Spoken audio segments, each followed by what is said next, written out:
My name's Erica. Grew up poor, which meant you either got tough or got left behind. My family wasn't much, just me, Ma, and Pa. We scraped by in a cramped house, the walls thin as paper. Early on, Ma put a needle in my hand, saying, "Stitch your own path, girl." And so I did. School was just the place I waited till I could get back to sewing. Teachers talked about math and history, but my mind was on fabrics and patterns. By 15, I was mending jeans and jackets for folks in the neighborhood. Life took a real turn when I met Tom. He was the cousin of my best bud, Sarah. I remember that day clear as crystal. We were at Sarah's family barbecue, and he was there, flipping burgers and laughing loud enough to scare the birds. "Hey, Erica." Sarah waved me over, a big grin on her face. "Come meet my cousin, Tom. He's been dying to meet the girl who fixed his favorite jacket." Tom wiped his hands on his apron and reached out. "That was you? Hell, you saved my life with that fix." I laughed, brushing a loose strand of hair from my face. "It was just a few stitches." "A few stitches," she says.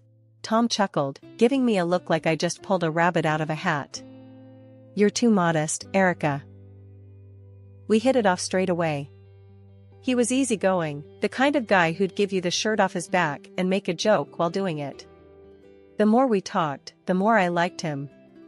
He was genuine, a rare thing in this world. Tom was a truck driver, always on the road. Said it was lonely sometimes, watching the world through a windshield with no one to share the view. "It's just me and the long haul, but I'd love someone to come back to," he admitted one evening, the sunset making shadows dance on his face. Tom was the kind of man who never said no, especially to his family. He'd often joke about it, saying how his big sister Linda got everything she ever wanted from him. "She's got me wrapped around her finger, but don't you worry, Erica. I've got plenty of yes left for you." I'd roll my eyes and jab back, "Better say the best ones for me, Tom." He'd laugh and pull me close, and in those moments, I knew we were right for each other. He was kind and a pushover for sure, but me? I was the punchy one, and together, we balanced out just right. Love hit fast, and we married just as quickly. It felt right, like stepping into a story that was meant just for us. Life with Tom was never dull, even when the road took him away more often than I liked. He was out there driving his truck, traversing from one city to another, while I kept the home fires burning and the sewing machine humming. You could say I had become quite the thrifty one over the years. Every penny from my sewing gigs went straight into a jar, and before we knew it, there was $20,000 saved up. It wasn't just pocket change, it was our ticket to something bigger. One evening, Tom rolled in, tired but happy to be home. I was stitching up a storm in the corner of our living room turned makeshift studio. The hum of the machine paused as I made my pitch. "Tom, what if we stop just making ends meet and start planning to get ahead? I've been saving up. We've got enough to put down on a new truck." Tom, who was halfway through a sandwich, stopped and looked up. "You serious, Erica? That's a lot of dough. You've been stashing away that much?" "Yeah, and it's just sitting there. Imagine if you could run your own gigs, choose your routes. We could pay off the lease with the extra jobs you take." He set his sandwich down, wiping his hands on his jeans, his brain ticking over. Could work. I'm sick of hauling for pennies for the other guy. Running my own show could mean real money. So, we did it. We found a decent truck, not the newest model, but reliable enough to handle the long hauls Tom was planning. The day we went to look at it, Tom was like a kid in a candy store, checking every part, talking shop with the dealer so I barely kept up. "Erica, she's solid, good mileage, engines in top shape. We take care of her, she'll take care of us," he said, his eyes not leaving the truck. I nodded, trusting his judgment. "Let's do it then. Let's buy our future." And we did. Papers signed, handshakes exchanged, and the keys were in his hand. Tom got his license sorted out for the new routes we'd scoped out, and soon he was taking orders for intercity trips. Money was tight at first, every cent counted even more than before. But Tom was pulling in enough jobs to keep us on track with the lease payments. Meanwhile, I didn't sit idle. My sewing had turned from a side hustle into a serious business. Enough so, that 3 years down the line, I opened my own small studio. It wasn't much, just a little space I rented out on the main street. The start was rocky, clients trickling in slow.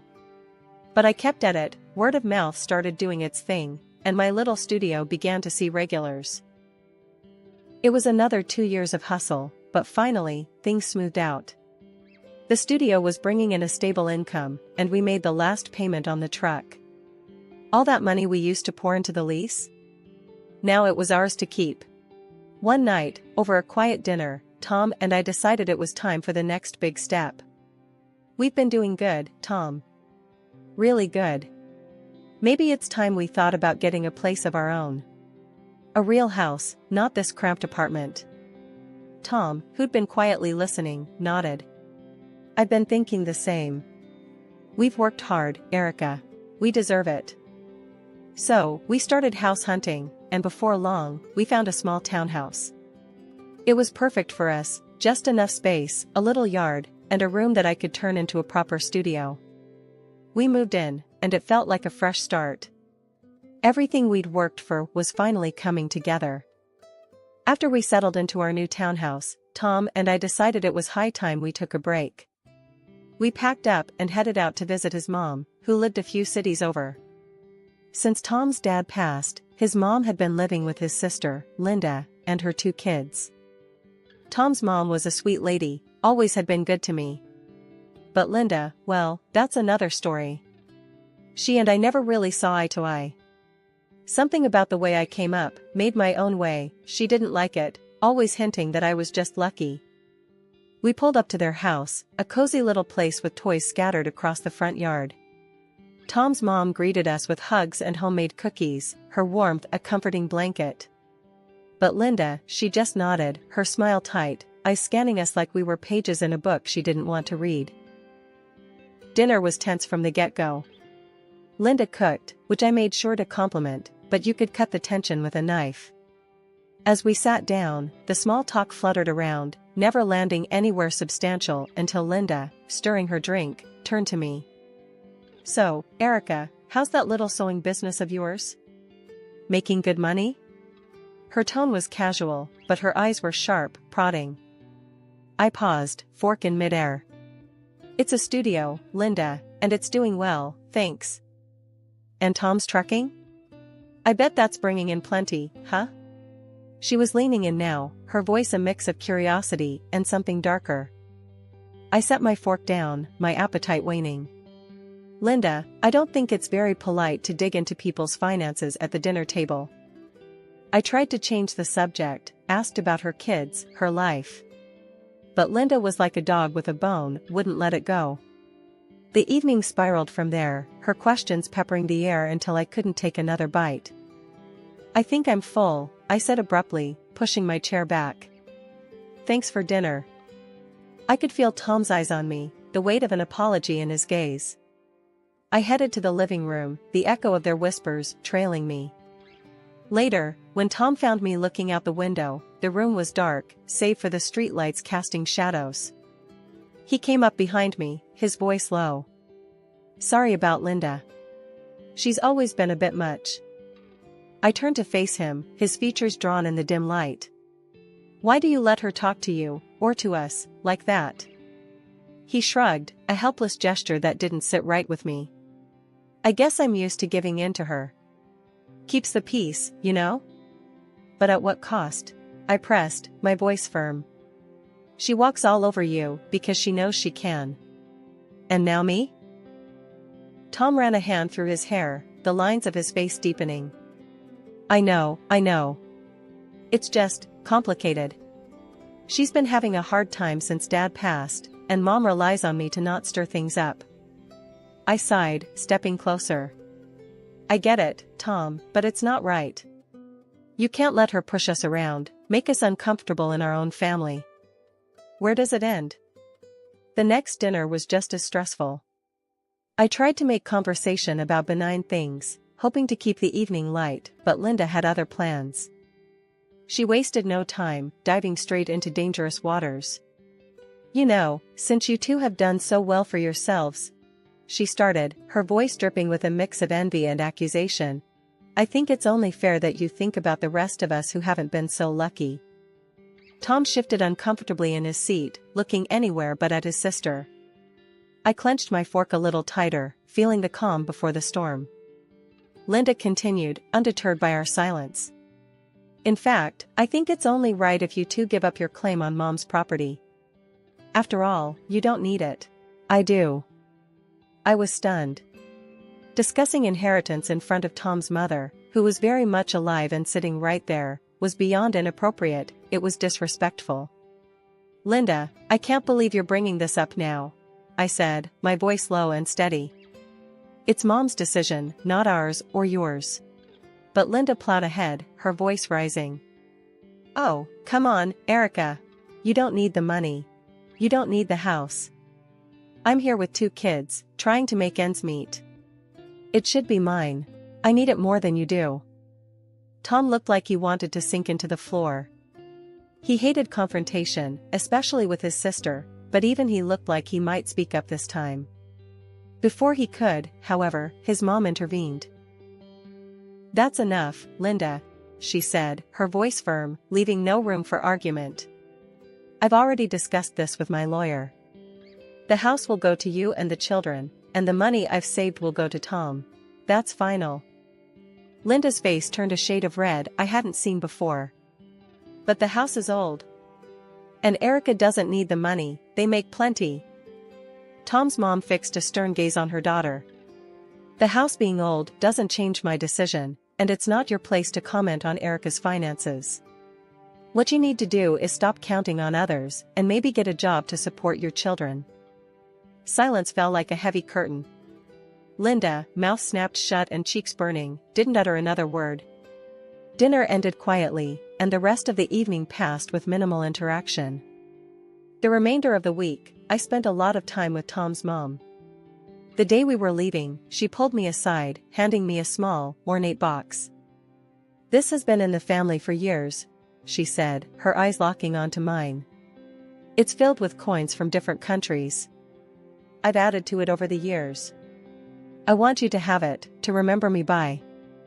I was touched, unsure what to say. Thank you, I will cherish it. Study them when I'm gone, she added, a hint of mystery in her tone. There's more to them than meets the eye. We hugged, a long, tight embrace that said everything words couldn't. It had been a month since our last, somewhat strained, visit to see Tom's mom. Life had slipped back into its normal rhythm, Tom returning from a long haul on the road and me buried in fabric and threads at my studio, rushing to meet an urgent order. That ordinary afternoon shattered with a single phone call. Tom answered his phone, his face draining of color as he listened. Linda? His voice was tight, worried. After a pause, his shoulders slumped. Oh, no. Okay, I'll be there. He hung up, looking lost. What happened? I asked, my heart sinking at his expression. It's Mom. She passed away, Tom managed, his voice barely a whisper. I felt a chill run down my spine. I'm so sorry, Tom. When's the funeral? Tomorrow, he replied, the word heavy between us. Tomorrow? That's so soon. Why didn't Linda tell us sooner? I frowned, concern lacing my tone. Tom shook his head, just as confused and frustrated. Before he could respond, I snatched the phone from the table and dialed Linda back, my pulse racing with a mix of anger and dread. Linda, why are we only hearing about this now? And why so rushed? I demanded as soon as she picked up. Erica, this really isn't your concern. I've been too upset, and we're trying to respect Mom's wishes. Linda snapped, her voice cold. And what wishes are those? I pushed, needing to understand her hurried decisions. Mom said only blood relatives should attend the funeral. That's why we're keeping it small. Just family, not you. Linda explained, a bit too quickly. Tom, overhearing the conversation, gently interjected. If that's what Mom wanted, then we should respect her wishes. I'll go alone. Linda's response was almost too quick. Yes, that's best. I'll see you soon, Tom. After hanging up, the silence in our home was stifling. I helped Tom pack, folding his clothes quietly, my mind racing with doubts about Linda's intentions. Despite my misgivings, I booked Tom's train ticket online, each click a reminder of the distance this situation was putting between us. He hugged me, tight and long, then stepped out into the fading light of day. I watched as he drove off, feeling a mix of sorrow for his loss and irritation at Linda's vague explanations and hurried arrangements. The quiet in the house was heavy, the kind that weighs on you, makes every little noise seem louder. I couldn't shake the sinking feeling in my gut. Why hadn't his mom wanted me at the funeral? We had a good thing, a genuine respect for each other. It didn't add up. Dragging my feet back inside, I noticed the small, ornate box on the mantel, one that Tom's mom had entrusted to me during our last, happier visit. I sat down, the box in my lap, my fingers tracing the intricate patterns carved into the wood before I finally opened it. Inside, nestled among various old coins from around the world, was a folded piece of paper, clearly her handwriting visible even before I pulled it out. Unfolding the note, I read her words, each one a mix of warmth and warning. My dear Erica. Thank you for the laughter and strength you brought into our family. Please, make sure you are with Tom at my funeral. I know Linda well, she will try to sway him to give up his rightful share, playing on his kind nature. I trust you to stand by him, as he may not have the heart to stand up to her alone. I read it twice, then a third time, each word sinking in deeper. Linda had lied. She'd played us all, hoping to manipulate Tom in my absence. Rage bubbled up inside me, not just for the deception, but for the sheer audacity of her plan. I grabbed my phone and dialed Tom's number, pacing the room as it rang. Erica? What's up? I'm still at the station, Tom answered, his voice tired. You need to wait for me, please. Don't get on that train. I'm on my way. I didn't wait for his response. I ended the call, grabbed my bag, and headed out the door. My mind was racing as I hailed a taxi to the station. Traffic seemed to conspire against me, every red light a barrier to my urgency, but I made it just in time. Walking into Tom's late mother's house felt like stepping onto a stage where a drama was already in progress. The moment Linda saw both of us, her face twisted in a mix of surprise and anger. She almost sputtered. What are you doing here, Erica? Nobody called you. I met her glare steadily. I came to say goodbye to your mother, I said simply. Linda huffed, turning away to hide the fury in her eyes. The funeral was a modest affair. I stayed at the back during the ceremony, saying my silent goodbyes to a woman who had shown me nothing but kindness. Afterward, everyone returned to the house. The mood was somber as we gathered in the living room, waiting for the notary to arrive and read the will. Linda paced nervously, casting glances at me that could freeze boiling water. When the notary finally cleared his throat and opened his briefcase, everyone settled down. As per the last will and testament of Marjorie Ellen Davis, he began, his voice formal and echoing slightly in the hushed room. Linda's eyes were locked on the papers as the notary read through the legal jargon to the heart of the matter. To Linda, I bequeath the family home and all contained within. To Thomas, I bequeath the sum of $400,000. The reaction was immediate. Linda's face crumpled into tears, her sobs theatrically loud. But how can I live in that house? It's falling apart. I have no job, how will I provide for my children? Tom, ever the soft heart, looked at his sister with something akin to guilt. His eyes met mine, filled with a turmoil that said he was torn by his sister's pleas. The notary, unfazed by the display, asked if there were any questions. Linda, through her tears, begged Tom directly.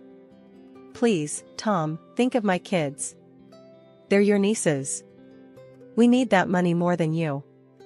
Tom opened his mouth, likely to offer some kind of compromise, that was his nature. But I couldn't stand it anymore. I stood up, my chair scraping loudly against the wooden floor. The room fell silent, all eyes on me. Linda's sobs hiccuped into a shocked silence. Enough, Linda. I said, my voice steady and clear. Everyone in the room turned to look at me, surprised by the force in my voice. I know what you've been trying to do, and it's going to stop, right now. I pulled out the note, unfolding it with shaking hands, but a firm resolve. I read it aloud for everyone, my voice echoing in the suddenly quiet room. Please make sure you are with Tom at my funeral. I know Linda well, she will try to sway him to give up his rightful share, playing on his kind nature. Linda's face went from sad to furious in a heartbeat. When I finished, she looked around, seemingly gauging if anyone would come to her defense. When no one did, she finally spoke, her voice venomous. I deserve that money more than he does, she spat, standing up to face us all. I have kids to care for, a house that's falling apart. Why shouldn't I have it? It was Tom's turn to stand. Because it's not what Mom wanted, Linda, he shouted, louder than I'd ever heard him before. You've always used me, always expected me to just roll over and do what you say, because you're my sister. Well, not anymore. Linda recoiled as if he'd struck her, her face a mask of disbelief. She stared at him, her mouth open, tears stopping as if cut off by a switch. I'm taking the inheritance Mom left me, and I'm putting it where it can do some good, Tom continued, his voice firm and resolute. The shock on Linda's face gave way to real tears, tears of defeat, not manipulation. She sobbed, covering her face with her hands, her act finally crumbling under the weight of Tom's declaration. We didn't stay much longer after that. Tom took my hand, and we walked out together, leaving Linda to her reality. As we drove home, the car was filled with a tense silence. Finally, Tom spoke, his voice quiet but strong. I'm sorry for all this, Erica. For letting it go on this long. After securing the inheritance, we made some big moves. We split the $400,000, investing it smartly into both our futures. It felt good, right, even, to put that money to use in ways that would honor the memory of Tom's mom. First off, we bolstered the atelier. I hired a couple of skilled assistants and expanded our workspace. It was amazing to see my dream of a bustling studio come to life, filled with creativity and the steady hum of sewing machines. Looks like you're building an empire here, Tom joked one afternoon as he watched us lay out fabric for a big order. Tom, on his side, didn't waste any time either. He used his share to buy 2 more trucks, expanding his fleet. Gotta keep up with you, Erica. Can't have you outdoing me in ambition, he'd said with a wink. Hiring drivers came next, and soon, he had his own small but thriving transport company.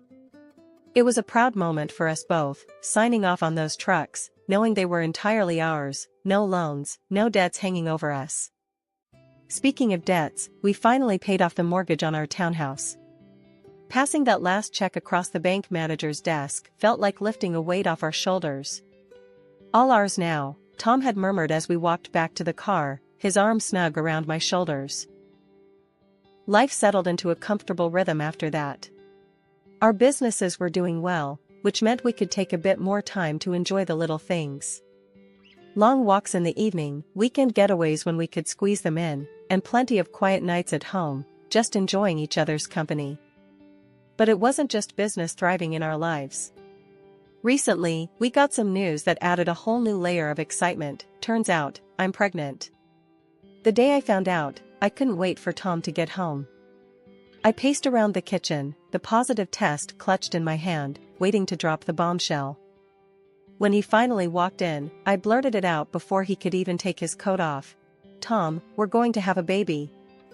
He froze, then broke into the biggest grin I've ever seen. Really? We're going to be parents? His voice was a mix of disbelief and joy. Yeah, we are, I said, laughing as he swept me up into his arms, spinning me around in pure happiness. As for Linda, well, we haven't had much contact with her. Last we heard, she'd had to find a job to support herself and the kids. It's tough, but maybe it's for the best. Learning to stand on her own might do her some good, I figure. It's funny how life works out. There were times when I thought we'd never see the end of the turmoil. Now, here we are, our lives full and expanding like my belly, new beginnings that feel just right. We've got plans, big ones, for our family and our businesses. And whatever comes, I know we'll handle it, together. Because that's what we do best.